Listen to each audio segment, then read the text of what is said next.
Decentralized applications, also known as DApp, are a new type of technology that can make use of blockchain. Before watching the full video, please subscribe to our channel and hit the bell icon to get instant notifications. Imagine if driverless cars could refuel and engage in ride-sharing schemes without human oversight. Imagine if residents could trade energy generated through solar panels automatically amongst each other. Imagine if we could seamlessly authenticate medical supplies sent abroad for aid relief. Imagine a platform where users can reward content curators for their creative contributions. Imagine if we had enhanced verification for democratic elections.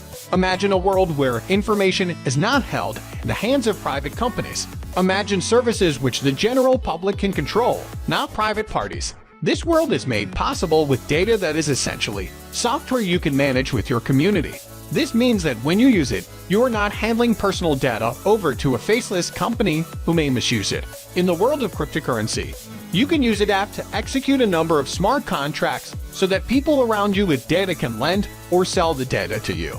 The DApp would be the interface you would use to ask and pay for your data.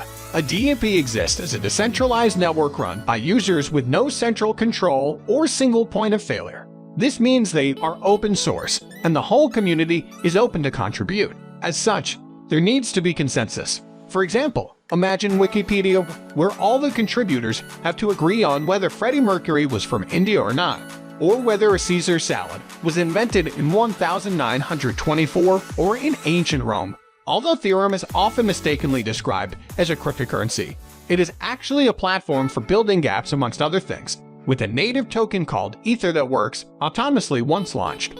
Users vote on any changes to the software using a consensus mechanism. They provide the computing power necessary to keep the network running and receive tokens native to that platform as compensation. So how do DApp compare to smart contracts? Well, they work hand in hand. Dapp uses smart contracts to run. Think of a smart contract like a sentence. DApp is like a story. The depth verses in the depth of meaning the sentence makes sense on its own, but works stronger when it's part of a story. They work hand in hand. Thanks for watching. If you like the video, please subscribe to our channel and press the bell icon to get instant notifications about crypto-related videos.